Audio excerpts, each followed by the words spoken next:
अच्छे बच्चे कैसे बैठेंगे? बेटा अभ्यास 2D का तीसरा सवाल आ जाऊंगा।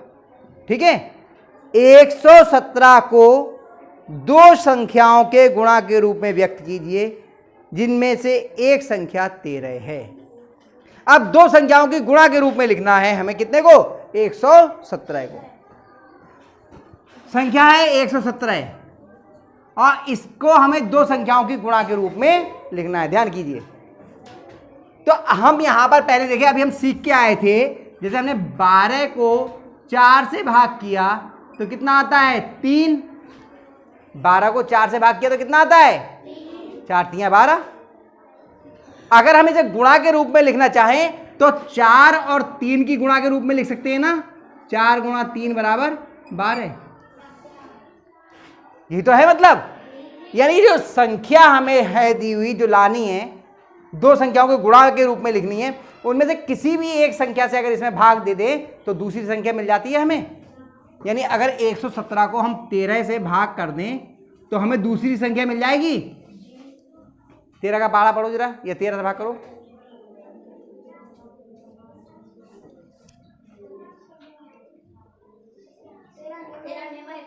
तेरह निम्मा यानी 9 आए। इसका मतलब क्या हुआ? 13 और 9 की गुणा करो तो कितना आ जाएगा?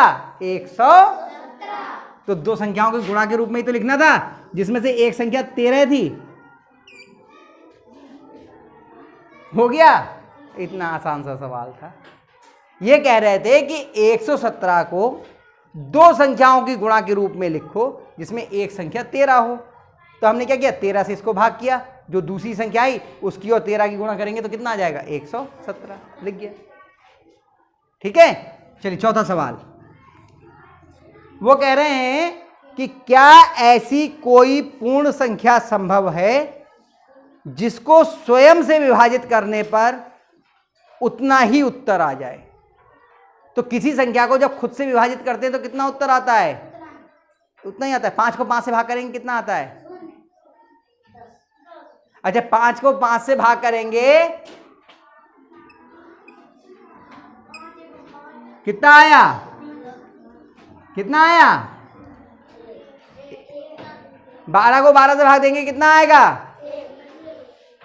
3 को 3 से भाग करेंगे कितना आएगा?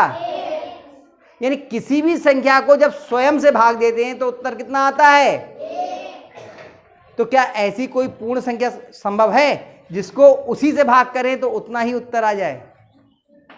अब उत्तर तो हमें मालूम है, उत्तर कितना है? एक तो लाना है। अब किस संख्या को?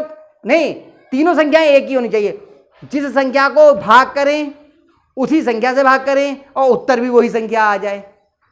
तो उत्तर तो हमें मालूम है, जब किसी संख्या को उसी से भाग करते हैं तो उत्तर कितना आता है? हमेशा 1।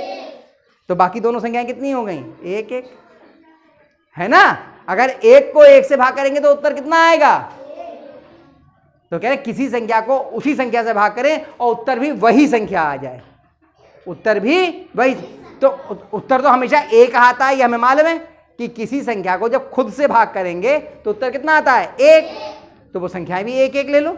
तो हाँ, उत्तर क्या हो गया? वो पूर्ण संख्या, वह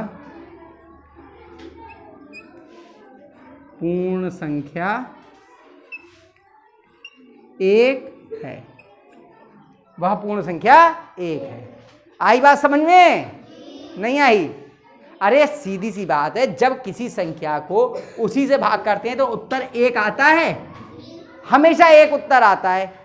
वो कह रहे क्या ऐसी कोई संख्या है जिसको उसी से भाग करें तो वही उत्तर आ जाए?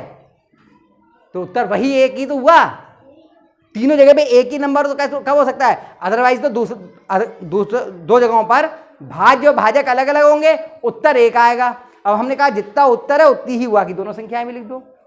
1 को 1 से भाग किया तो कितना आ गया? 1 को भाग किया 1 से, उत्तर कितना आ गया? 1। यही तो प्रश्न था कि क्या ऐसी कोई पूर्ण संख्या संभव है जिसको स्वयं से विभाजित करने पर वही संख्या प्राप्त होती है। ठीक है, हो गया। चलिए अगला सवाल, 5वां। क्या दो विभिन्न यानी कि अलग अलग शून्येतर, शून्येतर माने शून्य के अलावा, शून्य नहीं हो सकती, 1 2 3 4 5 6 कुछ भी हो सकती है। संख्याओं के लिए पहली संख्या को दूसरी संख्या से विभाजित करने पर तथा दूसरी संख्या को पहली संख्या से विभाजित करने पर समान भागफल प्राप्त हो। दो अलग अलग संख्याएं हैं, यानी कि हम 4 को भाग करें 8 से और 8 को भाग करें 4 से, क्या उत्तर एक बराबर आएगा? नहीं आएगा। यहाँ 4 का पारा पड़ा 4 दूनी 8 और इसका उत्तर आएगा 1/2। आएगा कि नहीं आएगा भाई? 4/8 हुआ, 4/8, 4 एकम 4, 4 दूनी 8 बराबर कितना गया? 1/2। और उस वाले में आया 8/4 हुआ, 4 एकम 4, 4 दूनी 8, उत्तर आ गया 2। क्या उत्तर एक सा आ रहा है? नहीं आ रहा। तो अगर दो अलग अलग संख्याएं हैं और पहली से दूसरी को भाग करें और दूसरी से भाग करें पहली को, तो उत्तर एक सा नहीं आता है, नहीं। तो इसका उत्तर क्या जाएगा? नहीं। क्या समान भागफल प्राप्त होगा? नहीं, समान भागफल प्राप्त नहीं होगा।